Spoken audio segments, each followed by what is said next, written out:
നമസ്കാരം, ഞാൻ രാജീവ് ഗോപാലകൃഷ്ണൻ. നമ്മൾ ഒത്തിരി തരത്തിലുള്ള ആയുധങ്ങളെ കുറിച്ച് കേട്ടിട്ടുണ്ട്. ന്യൂക്ലിയർ വെപ്പൺസ്, രാസായുധം, ലേസർ ആയുധം, യുദ്ധവിമാനങ്ങൾ, ഇതൊന്നുമല്ലാത്തൊരു ആയുധമുണ്ട്. അതാണ് അമേരിക്ക ഇന്ത്യക്കെതിരെ ഇപ്പോൾ ഉപയോഗിച്ചിരിക്കുന്നത്.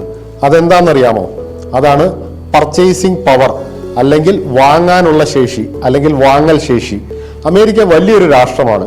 അവർക്ക് ഒത്തിരി ഉൽപ്പന്നങ്ങൾ വാങ്ങാനുള്ള ഒരു കപ്പാസിറ്റി ഉണ്ട്. ഈ കപ്പാസിറ്റി വെച്ച് ഇന്ത്യയുമായിട്ട് നെഗോഷിയേറ്റ് ചെയ്യാണ്. അതായത് അമേരിക്കൻ ഉൽപ്പന്നങ്ങൾ ഇന്ത്യയിൽ വിറ്റഴിക്കാൻ ഇന്ത്യ ഇളവ് നൽകിയില്ലെങ്കിൽ അമേരിക്കൻ വിപണിയിൽ ഇന്ത്യക്ക് ഇളവില്ല എന്നുള്ള ഒരു നിബന്ധന. അമേരിക്ക വിൽക്കാൻ ആഗ്രഹിക്കുന്നത് അഗ്രികൾച്ചർ പ്രോഡക്ട്സ് ആണ്. അപ്പോൾ ഒരു ചോദ്യം വരും, അമേരിക്ക അഗ്രികൾച്ചർ പ്രോഡക്റ്റ് എക്സ്പോർട്ട് ചെയ്യുന്നുണ്ടോ? നമ്മൾ കേട്ടിരിക്കുന്ന വെപ്പൺസും ടെക്നോളജിയൊക്കെ അല്ലേ എന്നുള്ളത്. അല്ല, അമേരിക്കയ്ക്ക് അഗ്രികൾച്ചർ ഫാമുകൾ വളരെ വലുതായിട്ടുണ്ട്, മോഡേൺ ഫാമുകളുണ്ട്, വാസ്റ്റ് ലാൻഡ് ഉണ്ട്. ഇവിടെ നിന്നുള്ള ഫുഡ് പ്രോഡക്റ്റുകൾ അവർ ലോകത്തിന്റെ പല സ്ഥലങ്ങളിലേക്കും എക്സ്പോർട്ട് ചെയ്യുന്നുണ്ട്. അവർക്കിപ്പം ഇന്ത്യൻ വിപണിയിലേക്കും ഇത് എക്സ്പോർട്ട് ചെയ്യണമെന്നുള്ള ആഗ്രഹമുണ്ട്. ഇനി തിരിച്ച് ഇന്ത്യയിലേക്ക് വരാം. ഇന്ത്യ എന്ത് ഉൽപ്പന്നങ്ങളാണ് എക്സ്പോർട്ട് ചെയ്യുന്നത് നോക്കിക്കഴിഞ്ഞാൽ ഇന്ത്യയും അഗ്രികൾച്ചറൽ ഉൽപ്പന്നങ്ങൾ എക്സ്പോർട്ട് ചെയ്യുന്നുണ്ട്. അപ്പം അഗ്രികൾച്ചർ ഉൽപ്പന്നങ്ങൾ ഇന്ത്യയിലേക്ക് ഇമ്പോർട്ട് ചെയ്യാൻ ഇന്ത്യ ഇളവുകൾ നൽകിയാൽ ഇവിടുത്തെ കർഷകർക്ക് അത് വളരെയധികം ബുദ്ധിമുട്ടുകൾ ഉണ്ടാക്കാൻ സാധ്യതയുണ്ട്. ഇവിടുത്തെ കർഷകർ, ഡയറി ഫാം നടത്തുന്നവർ, ഇങ്ങനെയുള്ളവർക്കൊക്കെ ബുദ്ധിമുട്ടുകൾ വരാം. ഇതൊരു പക്ഷേ ഘാട്ട് കരാർ വന്നപ്പോൾ നമ്മുടെ കേരളത്തിലെ റബ്ബർ കർഷകർക്ക് വന്ന പോലത്തെ ഒരു അവസ്ഥ സൃഷ്ടിച്ചേക്കാം. അപ്പം ഇവിടെ ഒരു കാര്യം ചിന്തിക്കേണ്ടത്, ഇന്ത്യൻ വിപണിയിലേക്ക് അമേരിക്കൻ അഗ്രികൾച്ചർ പ്രോഡക്റ്റ് അനുവദിക്കണമോ വേണ്ടയോ, അതോ ഒരു വശത്ത് അതാണ് പ്രശ്നം, മറുവശത്ത് ഇന്ത്യൻ എക്സ്പോർട്ടേഴ്സിന് അമേരിക്കൻ വിപണി കിട്ടാതെ വരുന്നത് ഒരു പ്രശ്നം. ഈ പ്രശ്നങ്ങളിൽ ഏത് പ്രശ്നത്തിനെ നമ്മൾ എടുക്കണമെന്ന് ചോദിച്ചു കഴിഞ്ഞാൽ ഗവൺമെന്റ് അല്ലെങ്കിൽ പോളിസി മേക്കേഴ്സ് എടുത്തൊരു തീരുമാനം ഒരു പക്ഷേ കർഷകർക്ക് അനുകൂലമായിട്ടാണ് ചെയ്തിരിക്കുന്നത്. അഗ്രികൾച്ചർ പ്രോഡക്റ്റുകൾ ഇന്ത്യൻ വിപണിയിലേക്ക് അമേരിക്കയിൽ നിന്ന് വരുന്നത് തുറന്നു കൊടുക്കേണ്ടതില്ല എന്നുള്ള ഒരു തീരുമാനത്തിലേക്കാണ്. അതുകൊണ്ട് തന്നെയാണ് ഇന്ത്യൻ ഉൽപ്പന്നങ്ങൾക്ക് അമേരിക്കൻ വിപണിയിൽ 25% ഡ്യൂട്ടി ഇട്ടിരിക്കുന്നത്. ഇന്ത്യൻ ഉൽപ്പന്നങ്ങൾക്ക് അമേരിക്കൻ വിപണിയിൽ ഡ്യൂട്ടി ഇടുമ്പോൾ എന്താ സംഭവിക്കുക? മറ്റു രാജ്യങ്ങളുടെ ഡ്യൂട്ടിയേക്കാൾ കൂടുതൽ ഇന്ത്യൻ ഉൽപ്പന്നങ്ങൾക്ക് വരുമ്പോൾ അവിടെ നാച്ചുറലി ഇന്ത്യൻ പ്രോഡക്റ്റുകൾക്ക് വില കൂടും. അപ്പോൾ ഇന്ത്യൻ ഉൽപ്പന്നങ്ങൾക്ക് ഡിമാൻഡ് കുറയും. അത് ഇവിടുത്തെ എക്സ്പോർട്ടേഴ്സിനെ ബാധിക്കാനുള്ള ഒരു സാധ്യതയുണ്ട്. അപ്പം ഇതൊരു വലിയ പ്രശ്നമായി മാറുമോ എന്ന് ചോദിച്ചു കഴിഞ്ഞാൽ ഇവിടെ കുറച്ച് കാര്യങ്ങൾ നമുക്ക് അനുകൂലമാണ്. ഒന്ന്, നമ്മുടെ സർവീസ് സെക്ടർ, അതായത് IT മേഖലയെ ഈ ടാരിഫിൽ പെടുത്തിയിട്ടില്ല. അതുകൊണ്ട് തന്നെ അത് സേഫാണ്. പിന്നെ അടുത്തൊരു കാര്യം, ചില പ്രോഡക്റ്റുകൾ, ഫാർമസ്യൂട്ടിക്കൽ പോലത്തെ ചില പ്രോഡക്റ്റുകൾ ഇതിൽ നിന്ന് ഒഴിവാക്കിയിട്ടുണ്ട്. അപ്പം പ്രധാനമായിട്ടും കുറേ മേഖലകൾ, അതായത് ടെക്സ്റ്റൈൽ പോലത്തെ മേഖലകളും ഒട്ടേറെ ഉൽപ്പന്നങ്ങൾക്കും ഈ 25% ടാരിഫുകൾ ഇപ്പോൾ ചെലുത്തിയിട്ടുണ്ട്. അവർക്ക് അത് ബുദ്ധിമുട്ട് സൃഷ്ടിക്കാൻ സാധ്യതയുണ്ട്. ഇങ്ങനെ വരുമ്പോൾ നമ്മുടെ എക്സ്പോർട്ടേഴ്സിന് എന്താ ചെയ്യാൻ സാധിക്കുക എന്ന് ചോദിച്ചു കഴിഞ്ഞാൽ, നമ്മൾ പുതിയ വിപണികളിലേക്ക് കണ്ടെത്താൻ അല്ലെങ്കിൽ പുതിയ വിപണികൾ കീഴടക്കാൻ വേണ്ട ശ്രമം ഇനി മുന്നോട്ട് പോകുമ്പോൾ നോക്കണം. പലപ്പോഴും കണ്ടിരിക്കുന്നത് പ്രതിസന്ധി ഘട്ടങ്ങളിലാണ് ഇന്ത്യൻ ബിസിനസ്സുകൾ കൂടുതൽ കരുത്തരാകുന്നതും കൂടുതൽ ശക്തരാകുന്നതും.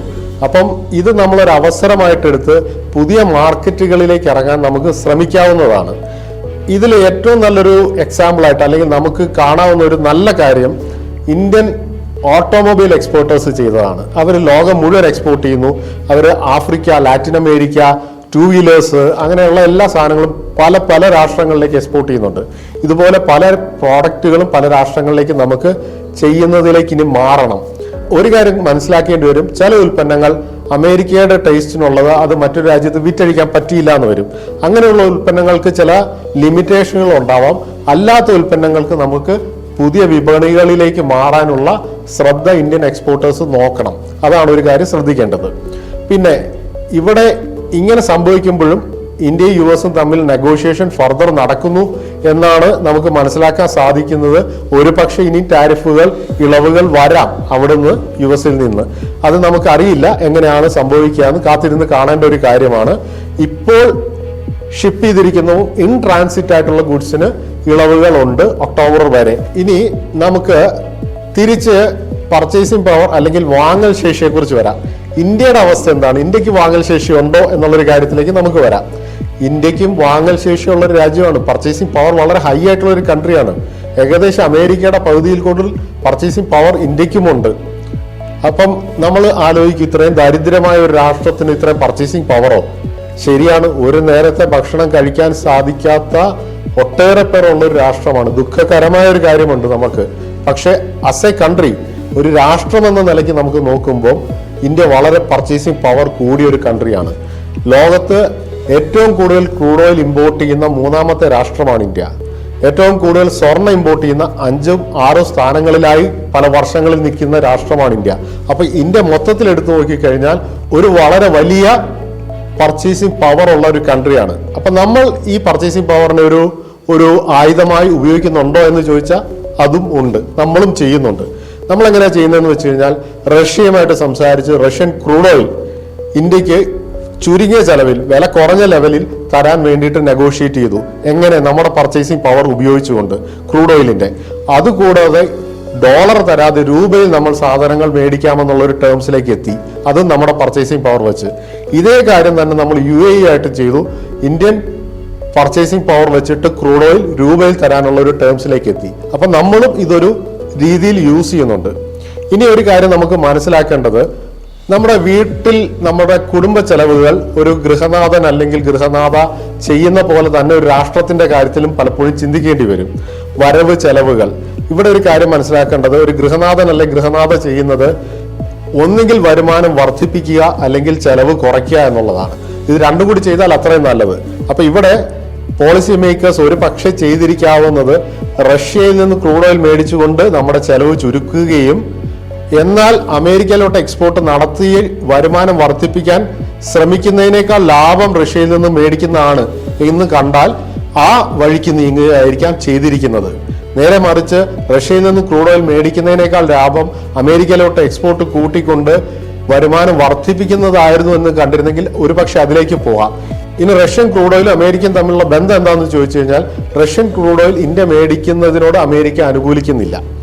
അത് ചെയ്തു കഴിഞ്ഞാൽ പെനാൽറ്റി അടിക്കും എന്നാണ് പറയുന്നത്. അപ്പൊ ഇവിടെ അതും അടുത്തൊരു കണ്ടീഷനായി മാറിയിരിക്കുകയാണ് ഇന്ത്യ അമേരിക്ക ടേംസിൽ. ഇതെല്ലാം ഒരു നെഗോഷിയേഷൻ ആയിട്ടാണ് പൊക്കോണ്ടിരിക്കുന്നത്. പിന്നെ എക്സ്പോർട്ടേഴ്സിന് വേണ്ടിയിട്ട് ചില കാര്യങ്ങൾ കൂടുതലായി പറയാം. നമ്മുടെ എക്സ്പോർട്സിൽ അടുത്ത കാലത്തായി കാണുന്ന ഒരു പ്രവണത, ഒരു പോളിസി മേക്കേഴ്സ് അല്ലെങ്കിൽ ഒരു ഡയറക്ഷൻ ഇപ്പൊ കാണുന്നത് എന്താണെന്ന് വെച്ച് കഴിഞ്ഞാൽ, ഹൈ വാല്യൂഡ് എക്സ്പോർട്സിലേക്കാണ് ഇന്ത്യ ഇപ്പൊ ശ്രദ്ധിക്കുന്നത്. ഇലക്ട്രോണിക് ഐറ്റംസ്, ഡിഫൻസ്, അങ്ങനെയുള്ള ഏരിയാസിലാണ്. ലോ വാല്യൂ ആഡഡ് ഐറ്റത്തിൽ അത്രയും ശ്രദ്ധിക്കുന്നില്ല. അതിനൊരു ഉദാഹരണമായിട്ട് നമുക്ക് ചിന്തിച്ചെടുക്കാവുന്നത് റൈസിന്റെ മേളിൽ അടുത്ത കാലത്തുണ്ടായിരുന്ന ഒരു എക്സ്പോർട്ട് ബാനാണ്. ഇന്ത്യയിൽ 140 കോടി ജനങ്ങളുണ്ട് ഭക്ഷണം കഴിക്കേണ്ടവർ. അപ്പോൾ അത്രയും പേർ ഇവിടെ ഉള്ളപ്പോൾ അരി നമുക്ക് എക്സ്പോർട്ട് ചെയ്ത് കാശ് വേണ്ട, പകരം നമുക്ക് കൂടുതൽ വാല്യൂ ആഡഡ് ഐറ്റം എക്സ്പോർട്ട് ചെയ്താണ് ഇനി കാശ് വേണ്ടത് എന്നുള്ള ഒരു ചിന്തയിലേക്ക് വന്ന് കാണാം. അതുകൊണ്ടായിരിക്കും ഒരു പക്ഷേ റൈസിന്റെ എക്സ്പോർട്ടിൽ ബാൻ വന്നിരിക്കുന്നത്. നമ്മൾ എക്സ്പോർട്ടേഴ്സ് മനസ്സിലാക്കേണ്ട ഒരു കാര്യം, ഇനി ഹൈ വാല്യൂ ആഡഡ് പ്രോഡക്റ്റുകളിലേക്ക് പതുക്കെ നമ്മൾ മാറണം. രാഷ്ട്രം മാറി തുടങ്ങി, രാഷ്ട്രം ഡയറക്ഷൻ ചിന്തിച്ചു തുടങ്ങിയത് ഹൈ വാല്യൂഡ് ആണെങ്കിൽ നമ്മൾ സോഫിസ്റ്റിക്കേറ്റഡ് ആയിട്ടുള്ള നല്ല നല്ല ഇന്നോവേറ്റീവ് പ്രോഡക്റ്റുകൾ ഉണ്ടാക്കി മാർക്കറ്റ് ചെയ്യാൻ നോക്കണം വേൾഡ് വൈഡ്. ഇത് തന്നെ ഒരു കൺട്രിയെ ഡിപ്പെൻഡ് ചെയ്തല്ല, ഡൈവേഴ്സിഫൈഡ് ആയിട്ട് ചെയ്യുന്ന ഒരു രീതിയിലേക്ക് പോകേണ്ടതും അത്യാവശ്യമാണ്. അപ്പൊ ഇവിടെ ഞാൻ കൺക്ലൂഡ് ചെയ്യാൻ ആഗ്രഹിക്കുന്നത് എന്താണെന്ന് വെച്ച് കഴിഞ്ഞാൽ, ഈ ഒരു ഇന്ത്യ US ട്രേഡ് ടാരിഫിനെ കുറിച്ചുള്ള ഒരു പ്രോബ്ലം നമുക്ക് വലിയൊരു പ്രശ്നമാവാൻ വഴിയില്ല.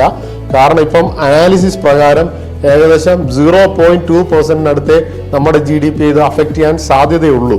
അതിൽ കൂടുതൽ സാധ്യതയില്ല. പിന്നെ ഇതിനൊരു ഇമോഷണൽ ഫാക്ടേഴ്സ് ഉണ്ട്. അതായത് സ്റ്റോക്ക് മാർക്കറ്റിൽ ഒരു ചെറിയ മാറ്റങ്ങൾ വരാം, അങ്ങനെയുള്ള ഇമോഷണൽ ഫാക്ടേഴ്സ് ഉണ്ട്. അപ്പോൾ അതുമായിട്ട് ബന്ധിപ്പിച്ച് നിൽക്കുന്ന ആൾക്കാർ അതിലൊന്ന് ശ്രദ്ധിക്കേണ്ടി വരും. അല്ലാണ്ട് എക്സ്പോർട്ട് മേഖലയിൽ ഇരിക്കുന്നവർക്ക് ഒട്ടധികം ബാധിക്കാനുള്ളതോ അല്ലെങ്കിൽ ഭയക്കാനുള്ള ആയിട്ടുള്ള ഒരു കാര്യം ഇതിനകത്ത് ഇല്ല. ഈ ഒരു അറിവ് എല്ലാവർക്കും പകർന്നു തരാൻ വേണ്ടിയിട്ടാണ് ഇങ്ങനെ ഞാൻ സംസാരിച്ചത്. എല്ലാവർക്കും നന്ദി, നമസ്കാരം.